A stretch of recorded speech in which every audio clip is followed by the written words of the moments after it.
Welcome to Sharika Talks, Unraveling the Truth, a journalist's quest. Subscribe for the truth.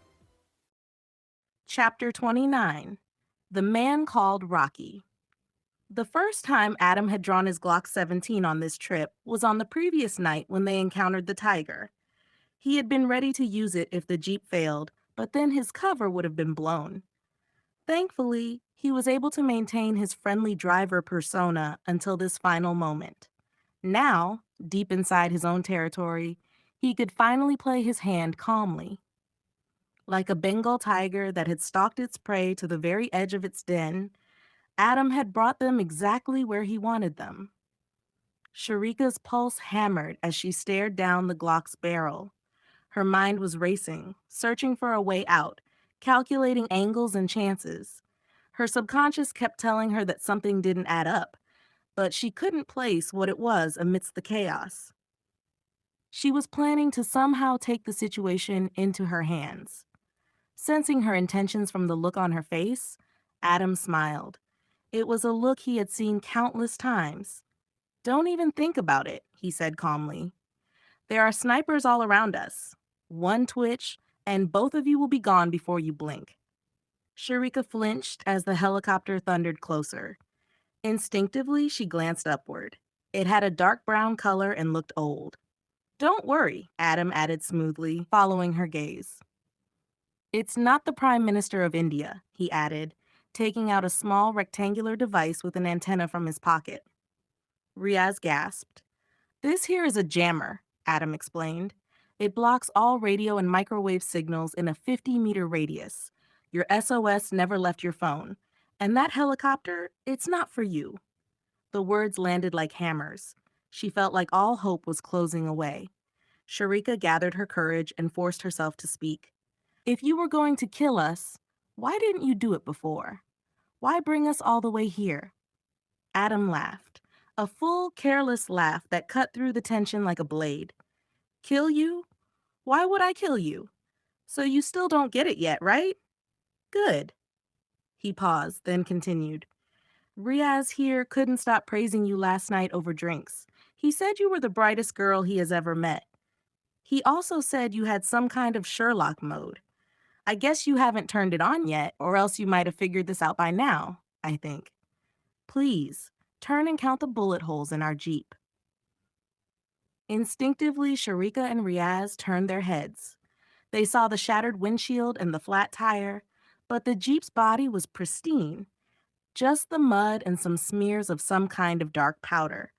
Not only were there no bullet holes, but there were no dents, no chips, not even a scratch from the ricochets.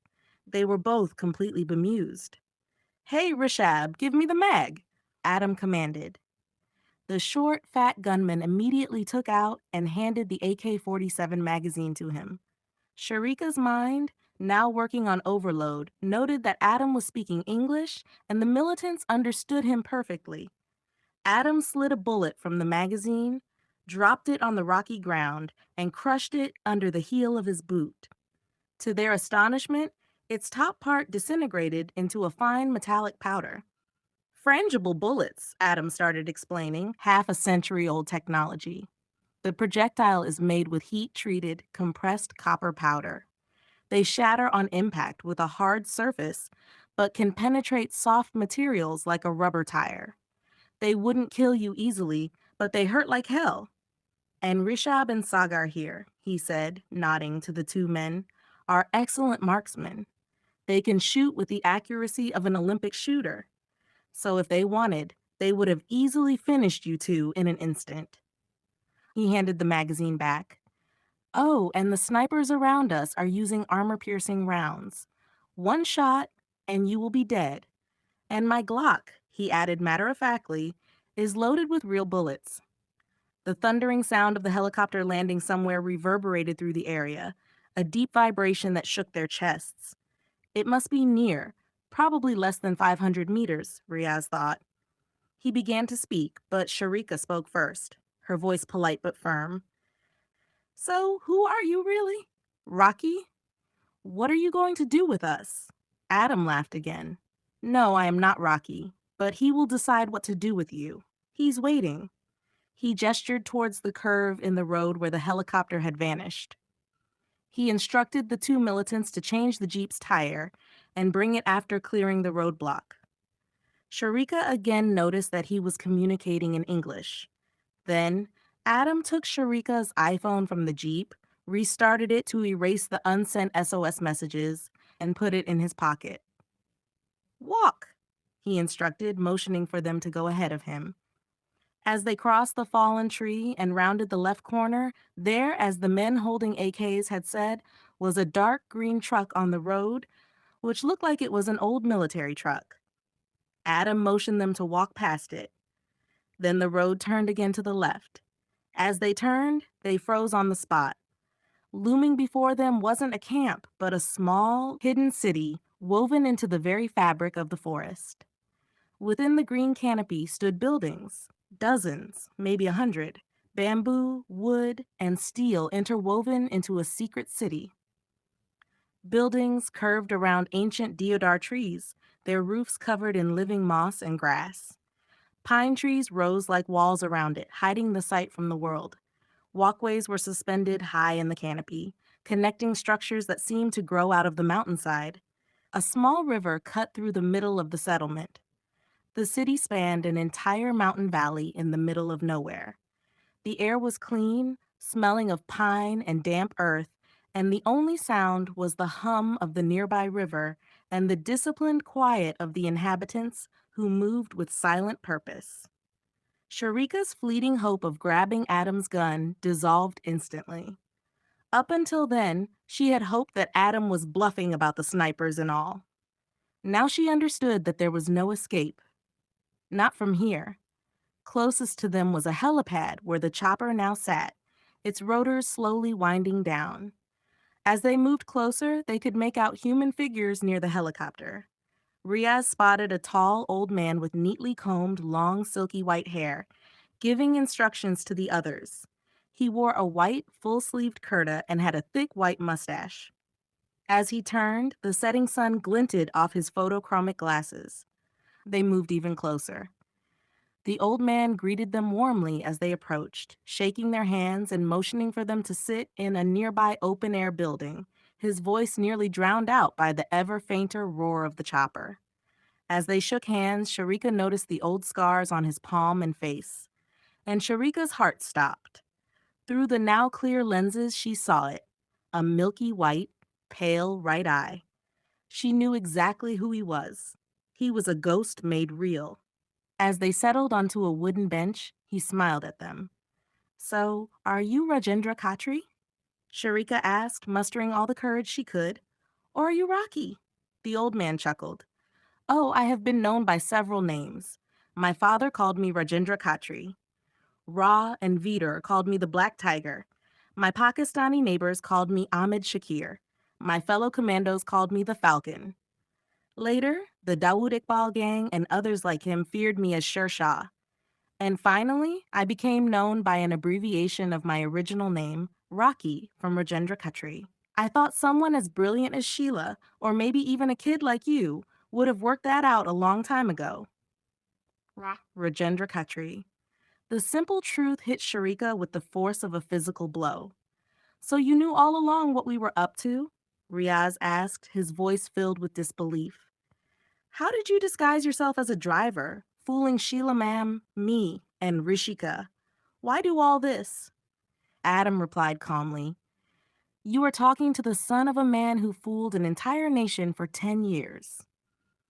Riaz was stunned by the revelation that Adam was the Black Tiger's son. And after being betrayed by his own country, he fooled the entire world," Rakhi added cheerfully.